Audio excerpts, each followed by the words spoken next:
Greetings, I'm Colin, and welcome to Meet Me at the Table. Today, Barrett and I are going to start our third playthrough of Chronicles of Drunagor, Age of Darkness. We're going to do the side quest, The Ruin of Luccanor. Now, just to recap from the last playthrough, we did find out we did a couple things wrong in the boss fight, as we expected. The only item, just telling you this now, the only item on those boss cards that actually were directed by runes were based upon if they said plus X or times X and they were a specific color. All the other different things, like when it said fly, it should have always flown to the strongest hero, not fly at the value of blue runes. So sorry about that, we did that wrong. I have put a subtitle up, but just in case you missed that, so that you know when you do your play. Now let's start. Chapter 1, Chaos at the Docks. Your journey to Umbral was long, but at last you have arrived bone-tired, well after sunset. The streets are dark and oddly empty for a city that has such a well-established reputation for its hectic nightlife. You make your way directly to the harbor, where you know of an inn to spend the night and maybe gather some information about the artifact you're searching for. When you reach the harbor, you see only a few watchmen and sailors milling about. You hastily make your way to a tavern called the Hanging Net and push through the doors, trading the cold air of night for the more congenial firelit confines within. You are greeted by the smell of sea spray and ale. Usually a boisterous joint, you are surprised by the dark and somber silence that pervades the place. You settle at a long table near a dock worker of an old acquaintance and offer him a drink in exchange for any news and the recently returned sea-wing pride of the Umbral fleet. "They say she be cursed," comes the perplexing reply. "Haunted even, and that nae living soul has left her since they put in. I've been heirs since she landed, and I ain't seen no living soul from her, neither admiral nor crew." A shiver migrates down your spine as a teamster continues his tale, confirming your worst fears about the cursed artifact. "Aye, Admiral Luccanor, the pride of Umbral, set out 7 months ago to cross the deep sea. Said he'd add a lead on some ruins of your promising wealth, a plenty for any who'd sail with him. But when that ship came back, were little more a direct carrion, nae more in death. She were a mighty beauty of a ship when she left, all golden wood, but now looks like she's been rotten for centuries. Her masts be broke, and her decks be shattered, and an unnatural fog hangs over what's left o' her." A long, sad howl reaches your ears, and you swear you heard a distant scream. What little murmur of conversation there was abruptly stops, and every ear in the place strains to hear. Definitely screams, and louder now. You rise, and everyone in the tavern looks at each other apprehensively. A few head for the door, and you're right on their heels. The cause of the scream becomes clear as soon as you head for the wharf, as you are confronted by a panicked throng in desperate flight for the city. Near the docks, you can see houses on fire, and beyond that, a dark mass of hideously malformed creatures boil through the streets, tearing into the crowd wherever it can reach them. Screwing up your courage, you rush past the fleeing crowd towards the ships, plunging into the dense mists that haunt the place, the wan moonlight offering little comfort for your faltering heart. We have a different type of darkness spawning in this scenario. Instead of being summoned when the initiative token reaches the rune card at the end of the round, darkness tiles are spawned whenever a hero receives a curse cube. The darkness tile now considers the hero who received the curse cube as their darkness spawn point. You can totally ignore the printed ones on the map. If a hero is already on top of a darkness tile when you must place a new tile, it may be placed orthogonally adjacent to any darkness tile that is connected to the one the hero is standing on top of. After that, place the rune token on its appropriate space on the initiative track. So, whenever a hero receives a curse cube, you must draw a rune and place its respective tile on the map, pursuing the heroes, and then place the rune token on its appropriate space on the initiative track. If a hero receives 2 or more curse cubes from a single effect, draw the corresponding number of runes and resolve their placements one at a time. The darkness behavior, it's standard. The darkness will grow towards the strongest hero. If the strongest hero is already on top of a darkness tile or terrain, it'll go for the second one, and so on. And if all heroes are on top of darkness terrain, skip spawning them, but you still place the rune on the initiative track. Finally, our curse penalties for recalling. It is standard. Whenever a hero takes a recall action, willing or not, they gain the standard number of curse cubes, which is 1. You can see here our goal is to board the ship and defeat all monsters along the way. Now, this is our starting space, so we can start in any of these spots. We will have one Lady Claw, one Ravager, an event token, and then another Ravager. Now over here, we have this event token. It says after you finish the setup, you are ready to play the adventure. When the last monster is defeated, read special event number 1. The rookie Ravagers will be below the orange runes, so they're still going to go before me, but they'll go after Sun. They have Cleave 2, which means if they're going to try and get adjacent to 2 people, hit them both. Fatigue 1, that's new. Fatigue 1 means they're going to take one of your cubes and exhaust it. Ugh. And then Bleed 1, that's just the regular bleed where you take a damage and then you discard it during your turn. The Lady Claw here has Cleave 2 and Knock Down. When they knock you down, you have to use your next movement to stand back up. 6 health and 8 health respectively. They both move a total of 4. One attacks for 3 and one attacks for 4 damage. Oh yeah, and the Lady Claw is below the blue rune. That's right before me, but still before Maya. So it'll be Sun, then the Ravagers, then the Lady Claw, then me. Sun's going to start the battle off by using Join the Fray. She's going to self-shield 2 and move 2 and do a hit at +0. And we're going to go ahead and use a yellow cube for this attack. So let's go ahead and see what she can do. Oh man, I feel like Fist of the North Star.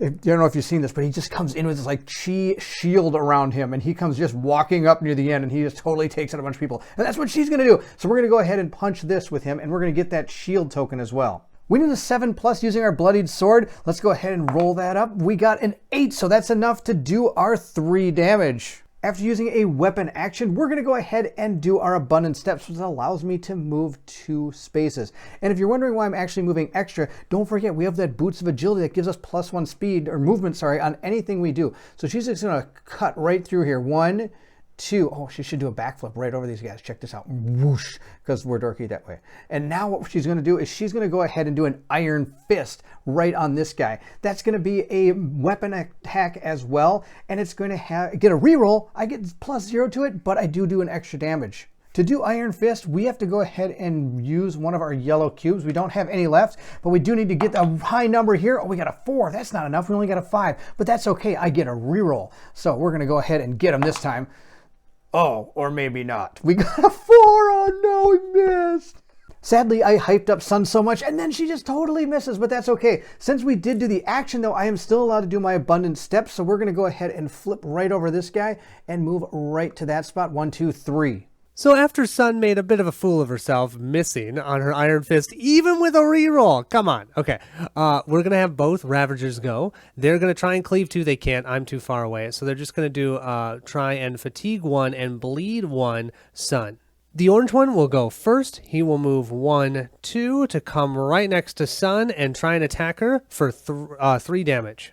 We're going to prevent all this damage. The first thing we have to do, of course, is use our shield token. So we're going to soak up 2 of the damage that way. And I'm actually going to go ahead and spend one of my green cubes to self-absorb the other 2. So we're not going to take any damage from the first attack. The green Ravager is going to go next. 1, 2, 3, coming on this side and trying to hit Sun for 3 damage. She may not know how to hit, but she can totally take damage. I'm going to go ahead and use a green cube to divert 3, again, not taking any damage. The reason I'm doing this is they have so many other things they can do other than that 3 damage that just not taking any damage is good, because who wants Bleed and Fatigue 1? Not Sun. Next is our Lady Claw. She has 8 health. She is going to try and Cleave 2. Once again, I'm too far away. She will target Sun because Sun has the most health, attacking for 4 damage and will knock Sun down if that damage, any damage of that goes through. And you can see here, she doesn't even have to move. She's just going to turn about face and try and attack. I'm not too worried about being knocked down, basically because I didn't even use my move action the last turn because there was no place really to use it. I'm instead going to go ahead and use my diamond body, which is going to be a self, key 1, and retaliate. So I'm going to go ahead and grab one of my key tokens and place it down on my character sheet. And we're going to actually do 2 damage to this. But of course, we're taking 4, bringing our health 1, 2, 3, 4, down to 9. Yes, I had to count. So it was great that Sun brought all the enemies as far away as possible from Maya, because guess what? Maya has a move of 3. 1, 2, 3. But she's not close enough to attack. Her range is 1. She needs, yeah, well, too bad. I actually have, I think, a skill later on that will give her a longer range. But for now, I'm going to have to use an ability to get close enough to attack. I'm going to use my suppression shot here so I can move 3 and then deal 1 damage to 2 different targets. I'm going to hit the Lady Claw for 1, and I will hit the Orange Ravager for 1 as well. Maya's just going to move 1 space right here. She's now within range, so we've dealt 1 damage with our suppression shots to both of these. Let's now activate our coordinated strike. We'll use that second cube here, our range cube. We're going to do a +1/+1 for our hit since we have precision.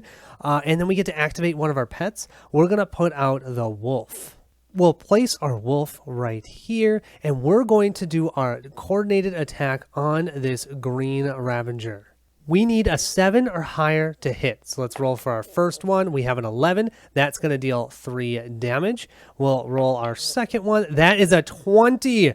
A 20 is awesome because that means we get to activate one of our pets and we do double damage. Well, guess what? Double damage will definitely take out the green Ravager. Now, Bear, that's how you roll your dice. Not rolling twice and getting a 4 both times.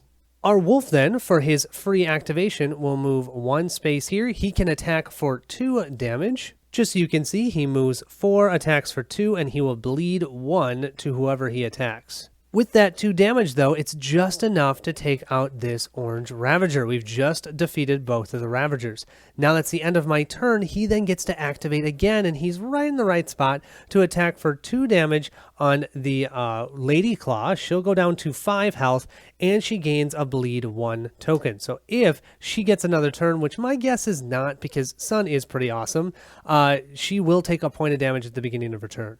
Sun's going to start her activation off by going ahead and healing a little bit. She's going to use Remove Curse, which heals 2, bringing her up to 11 health, but it also is going to cleanse 1. Now, we don't have any curse cubes yet, so that's not going to take effect, but we are going to have to do an unwilling recall, so I'm going to go ahead and grab all my cubes, and then at this point, we do have to place a curse cube, so I'm going to go ahead and grab one of our curse cubes and place it down on a random skill. Nope, not random. I know exactly where this is going. How about Force Strike? Never used that before.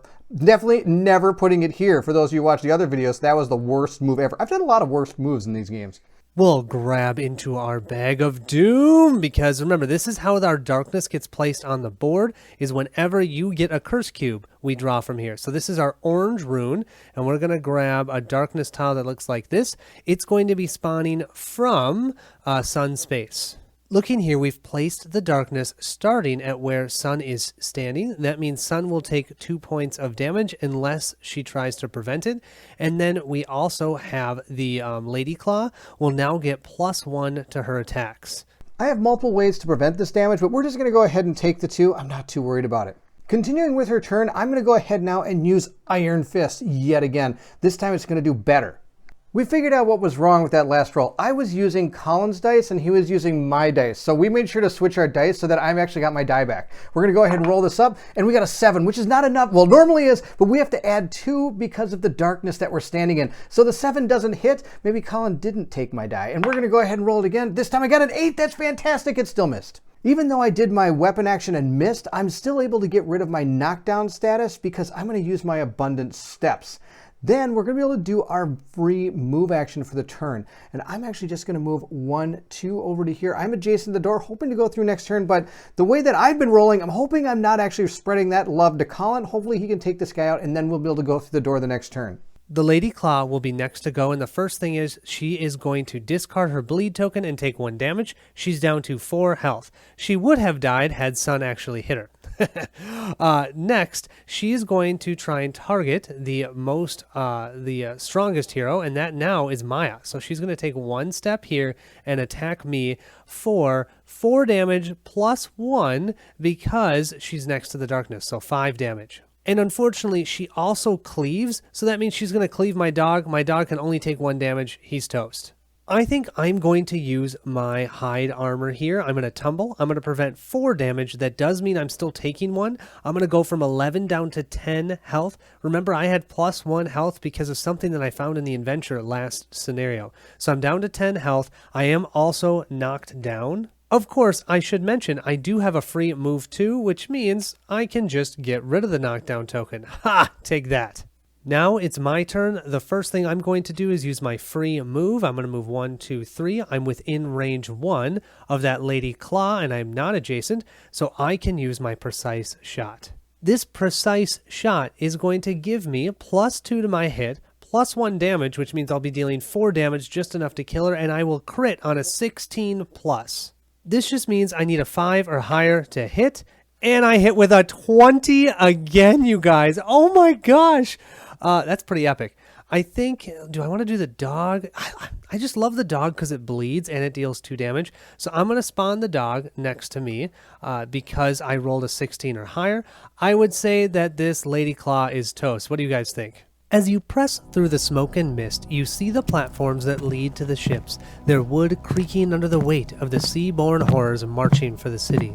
The odor of the half-rotten sea things assaults your nostrils and churns your stomach. Bathed in the pale light of the setting moon, the horde of creatures flows like a black tide towards the city. There are too many for the handful of guards working the docks at this late hour. You must stop them at any cost. We have here, we'll add the setup shown to the right, and then you may continue to play the adventure. The yellow arrow, of course, must connect as always.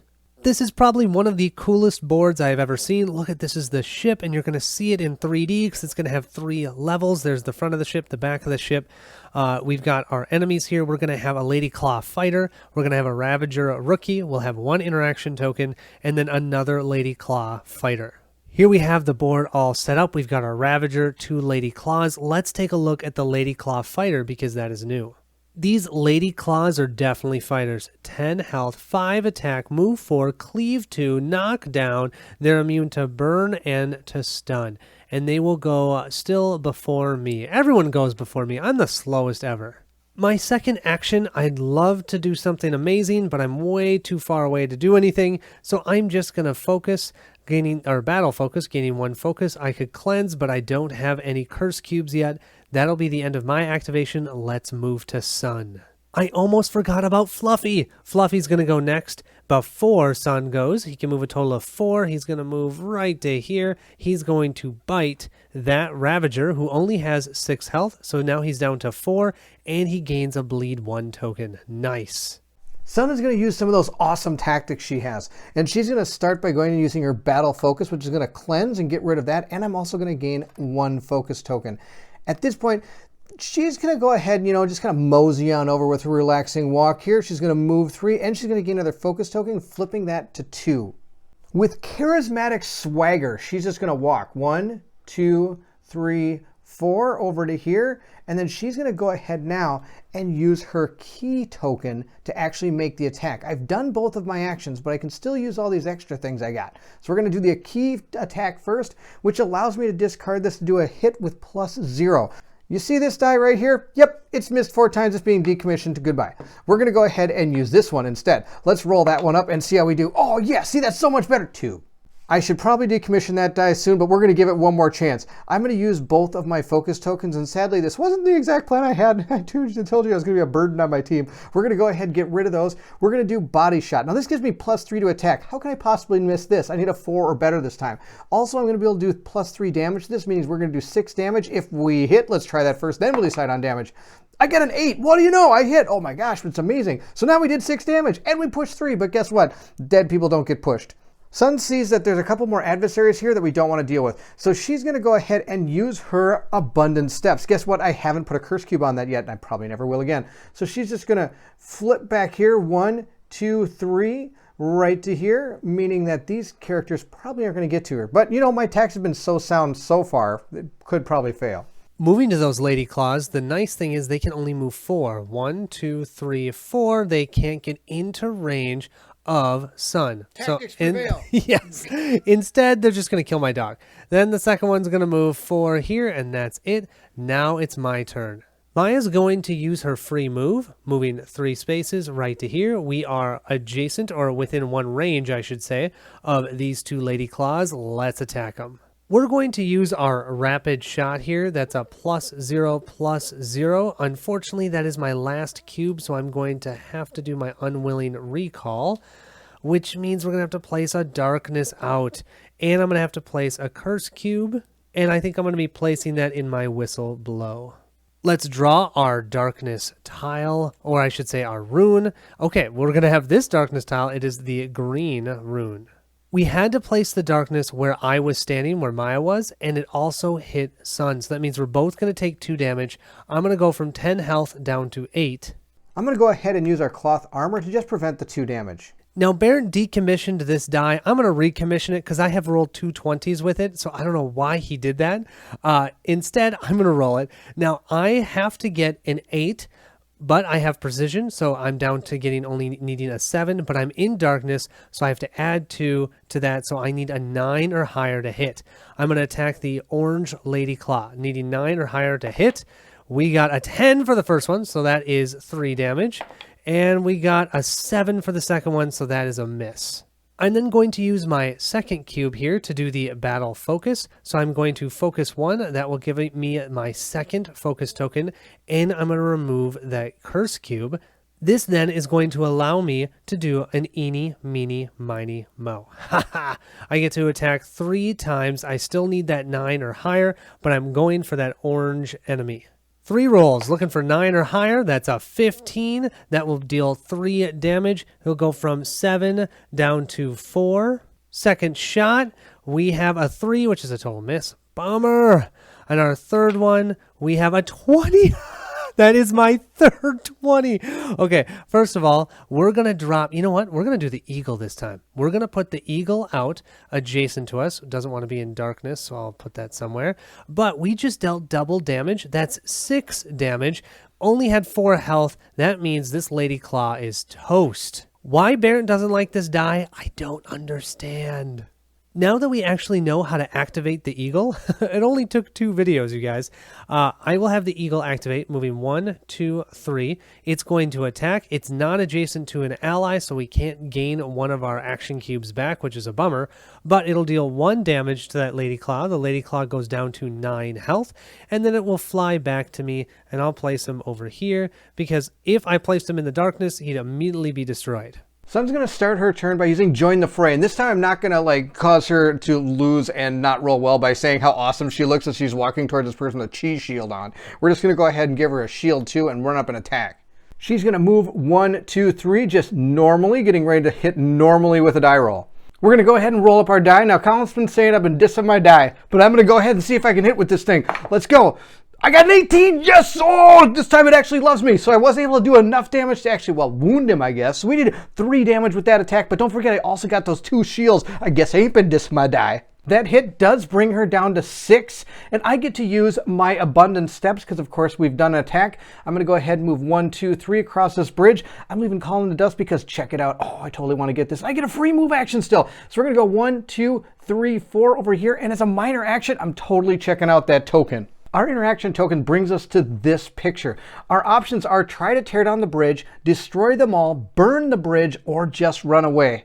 Well, you know what? The Ghostbusters weren't afraid of no ghosts, and I've got chi, I've got key. I'm going to go ahead and try to destroy them all. Looking at the frightful scene of the creatures of the darkness marching, you feel your arms go limp and your heart beat faster. Your legs almost give in to the reflex of turning around and running away. But Sun, using her willpower, she refuses. You grit your teeth and firm your legs on the wooden deck, contracting all the muscles of your body in an attempt to replace your fear with fury. You roar at the creatures. If you die there, you will take them all down with you. And check it out, we gain 2 focus. We're going to change the setup as shown on the right. We'll show you that in just a second. Then we're going to continue to play the adventure. When the last monster is defeated, we are going to read End of the Adventure, boarding the Sea Wing on page 8. Looking here, we can see we have some new enemies that are going to spawn. We're going to have an Abomination, a rookie one. You haven't seen that yet.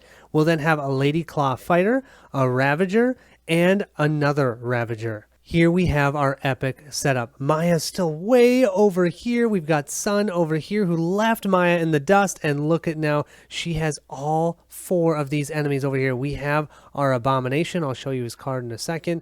We've got 2 of the Ravagers, one here and one here. That's apparently not looking the right way. And we have a Lady Claw here. And this Lady Claw is a fighter. These 2 are rookies. And the Abomination, which looks like this. Oh, scary looking man. And he's even stepping on someone. I love that. And the freaky looking hand coming out of him and those chains. Oh yeah, he was definitely a lot of fun to paint. As you could have guessed, the Abominations are actually going to go after me. Woohoo, they are that slow. They have 12 health. They are large, of course. They are immune to burn. They attack melee. They move to, but remember, they move to areas. They strike 1, which means they strike an entire area. They bleed 2 and slow, and they attack for 5 damage. Sun stands her ground. She gets 2 focus, and we have 1 action left. I'm going to go ahead and use my balance finding, giving myself the ability to self-heal 2 and gain yet another focus. So we have 3 focus tokens, and I'm going to be back up to 11 health. That is going to be the way we prepare for our epic fight. She's not scared. Now, of course, the problem is I've used all my cubes. So we're going to have to go ahead and do an unwilling recall. It's not unwitting, it's unwilling. We're going to do that. We're going to grab one of our cursed cubes, and we're going to go ahead and place it down in abundance. Oh, I fooled you, not abundant steps. Force strike. Well, then go ahead and draw a token or a rune from this bag. We have a red one this time, a nice straight one. We got this super straight tile. I'm going to go ahead and place this out. We can place this however we want. Placing it this way would be a tragic event. We're instead going to go ahead and place it just like this. Put her on top of that, and she's going to take 2 damage. And we mandatorily have to use our defense tokens first, so I'm going to go ahead and use both of the shields to soak up that 2 damage. The Ravagers are next. They have a total movement of 4. This one is going to move 1, 2, 3, 4, trying to get close to Sun, but not able to. This one here, though, 1, 2, 3, 4, yeah, definitely is going to be able to attack Sun, and +1 damage because he is adjacent to darkness, so he's attacking for 4 damage. He will also fatigue 1 and bleed 1 if she doesn't stop it. Sun's going to go ahead and use her oh no button. I've been waiting for this for a long time. We're going to go ahead and press the button. It's called backflip. It prevents 4, and it also gives me the ability to jump 3. Using Sun's sound tactics, she's going to go ahead and backflip right over to here. She's going to go ahead and move 1, 2, 3. Hopefully she's able to keep out of range of all the other enemies coming at her. Now the Lady Claws are going to activate. We start with this white one. So this white one would want to go towards Sun because Sun has more health, the strongest hero. But 1, 2, 3, 4 can't reach her. Unfortunately, 1, 2 can definitely reach me. It gets +1 to its attack. So it's going to move right here. It's going to attack me. And you know what? It can cleave. So it's going to actually move 1 more so it can cleave and kill my eagle without a doubt. And it's going to attack me for, oh, actually it's 6 damage. Wonderful. I'll use my wisdom cube here to use my hide armor. I'm going to prevent 4 out of the 6 of that damage. And then I would try and move 2, but she does knock me down, so I'll just not place the knockdown token. I'll go from 8 health down to 6. The other Lady Claw, which is right here, will try and get as close to Sun as possible. 1, 2, 3, 4. So close, but not within range. Now it's Maya's turn. The first thing Maya's going to do on her turn is move, move, move. 1, 2, 3. She gets herself out of darkness. She's still within range 1, so she can attack that Lady Claw. My first cube action, I'm going to do Coordinated Strike. This will allow me to place out my pet. We're looking for a 7+. That's a 14, so that'll deal 3 damage. Our second roll is a 9. That is 6. 6 damage is just what we need to take out this Lady Claw. I'll place out my cute little fluffy puppy right here. Then let's use our suppression shots. So we're going to move 3 spaces, and let's go ahead and hit both Ravagers for 1 point of damage. That knocks them both down to 5 health. We'll move Maya, 1, 2, 3, getting a little bit closer. Then we'll activate our puppy. 1, 2, 3, 4. He's not close enough. Oh, I was hoping that he would be. Bummer, but that's all right. We're getting close to this orange Lady Claw. The Abomination is last to go. He moves 2 areas. 1, 2. What you do as a large mini, you will push any of the smaller minis that are on your team 1 area forward as you push them. Fortunately for us, though, he's on this bridge. He is not able to attack us because he only attacks melee. That's good because he'd attack for 6 right now because he is adjacent to this darkness. But yeah, that's all he's going to do. We'll now move to Sun's turn. Sun's going to start her activation again by using Join the Fray. This has to be probably the most used skill I own. We're going to again gain our 2 shields back, and then we're also going to go ahead, move 2, and also hit with +0. Sun's going to skitter across the deck, 1, 2, 3, right to here, and go ahead and punch her. Sun is attacking next to darkness, so it's at -2, which means I need a 9+. And at this time, I got a 3. Oh, those dice! Even though she failed as, I don't even know why I keep saying even though she failed. Hopefully someday I'll see, even though she hit, she's going to go ahead and use her abundant steps to move 1, 2 over these guys to right here in between them. And now we're going to move into our next action, which actually isn't going to be an action. I'm going to use both of my focus tokens. Check it out. We have 2 different options of using our focus attack, and I'm actually going to use all 3 of these to do Whirlwind Strike, which is cleave 2, so I can target 2 enemies. I get +1 to hit, so hopefully that'll help, and I get to do +2 damage. And you know what's even better? When you get +6 to your die roll. I've been dissing my dice so bad that I need to use this. The only way I can miss this attack is if I roll a 1. Don't you be dissing me, dice. We can't roll a 1. Yes, we got a 15. We actually got it. Ooh, we're going to do a ton of damage. That was an amazing attack. My kick both these guys in the head. Whoa, they're both out of here. Fantastic. Now we're going to go ahead. We have 1 action still left. I'm going to go ahead and use that Iron Fist. Oh, hopefully it doesn't fail me. I get +0 to the roll. I can re-roll. Hopefully we don't get 2 4s. And it's time to actually maybe start taking out this abomination. Let's see if we can do it. Come on, Sun.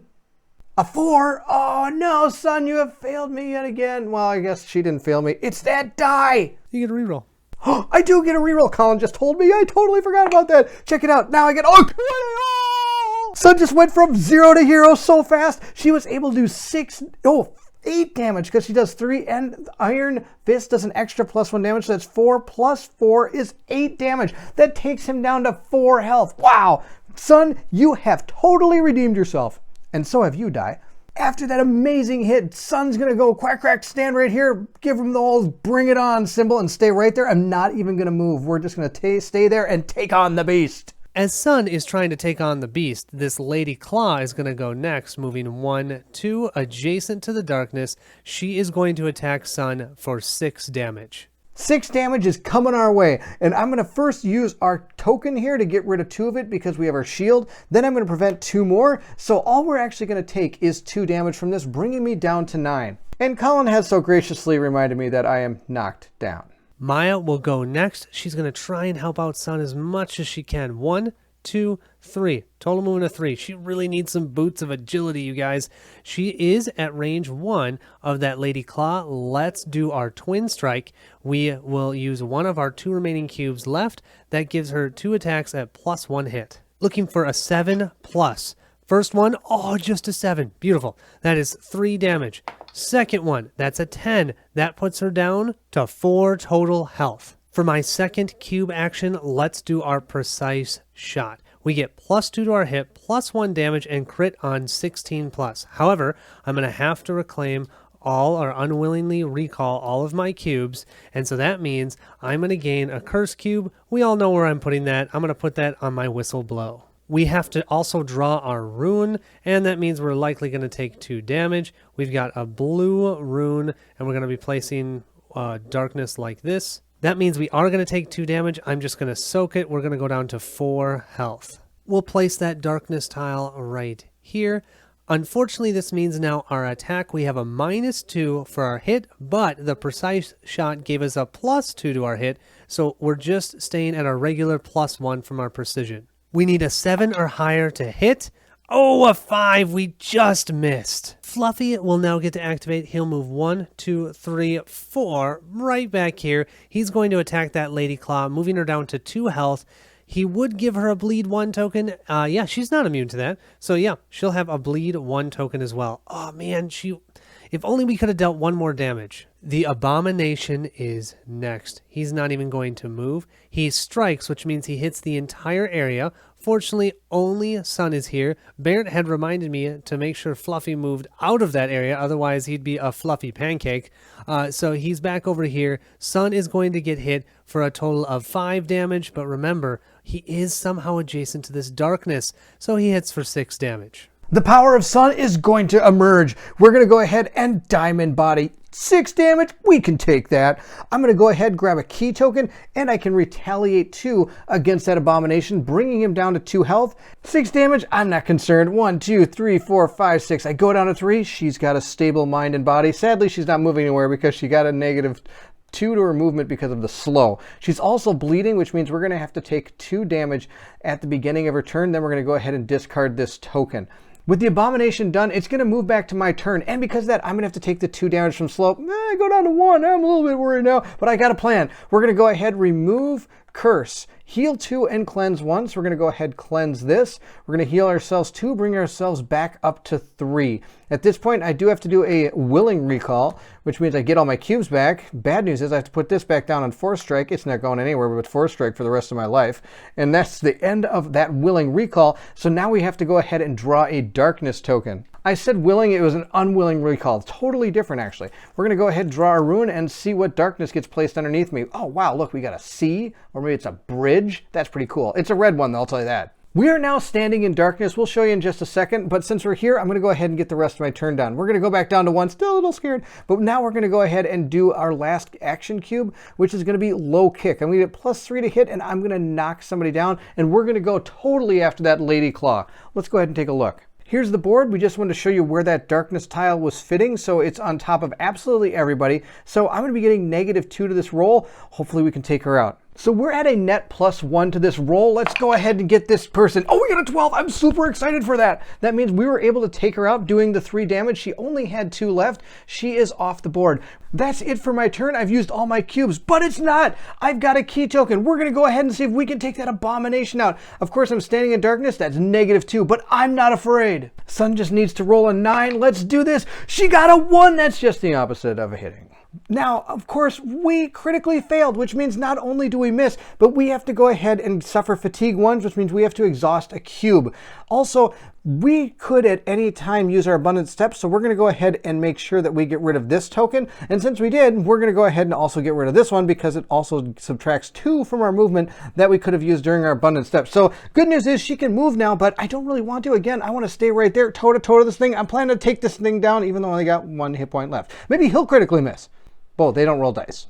Maya's going to try and help Sun out as much as she can. Sun's having a rough night, I think. We're going to have Maya move 1, 2. Now we're still adjacent to the darkness, so we're still going to get -2 to our hit, but we should be able to attack him. He's within range 1. Let's do it. What we're going to do is first try and use our precise shot. This will give us +2 hit, which will offset the darkness. If we miss there, then we'll do a coordinated strike and do 2 attacks at -2 hit, but at least we get to roll the dice twice. For our first roll, all we need is a 7 or higher, and we get a 14. You know what that means? This abomination is Abomagon. The last of the noisome creatures fall underneath your onslaught, and you pause a moment to collect your breath. You survey the scene of the destruction around you. The devastation to the wharf is far greater than you could have imagined, and numerous fires continue to ravage the dockside unchecked. Thankfully, it seems that the bulk of the abominable monstrosities have been reclaimed by the sea. The few who remain exhibit horrifying mutations, pairing what appears to be claws and tentacles of submarine things with the nauseatingly familiar rotted aspect of other creatures of darkness. Reluctantly, you look up towards the sea wing, Admiral Luccanor's flagship. Truly, she was cursed, and having seen the creatures of darkness emerge from that hulk firsthand, you have no doubt that the haunted artifact lies aboard her. The only favorable omen is the slowly lightening sky as the dark of night makes way for the day. You pray that the sun will reveal better things than the moon did. Either way, you know it's time to go aboard. The adventure ends here. There's no camp phase. We'll immediately move to the next adventure. So we're not going to even change anything on our board. The only thing we get is we'll draw 7 cards from the camp deck, and each hero who participated may take 1. Of the 7 items that we drew, only 3 of them we can actually use. Looking at what we have here, Barrett's going to choose the Bloodlust Blade, because that totally makes sense for a monk, but the ability is pretty awesome. Whenever you roll a 16 plus, the attack gains bleed 1, and then I'm going to grab this trinket. Whenever you roll a 16 plus, the attack gains your choice of burn 1 or poison 1. Chapter 2, The Ruin of Luccanor. As you scramble aboard the ship, you can't help but notice the dilapidated state of the wood. It's as if the vessel had been rotting there for centuries, suffering every imaginable effect of time, damp, and sun. The dense fog still blankets the bay, jealously resisting the early morning sunlight. Even thicker bands of mist coil outwards from a gaping hole that dominates the center of the ship's main deck, splitting it nearly in half and completely separating the admiral's cabin from the helm. So great is the rift that you are astonished that it has not split the vessel in half and cast it under the waves. The only sound that breaks the awful stillness is a creaking in the bowels of the ship, a distant moaning like the laments of the damned. You hold your breath for a moment, straining to hear anything over the ominous noises. Nothing. Not even the lapping of the harbor waves can be heard.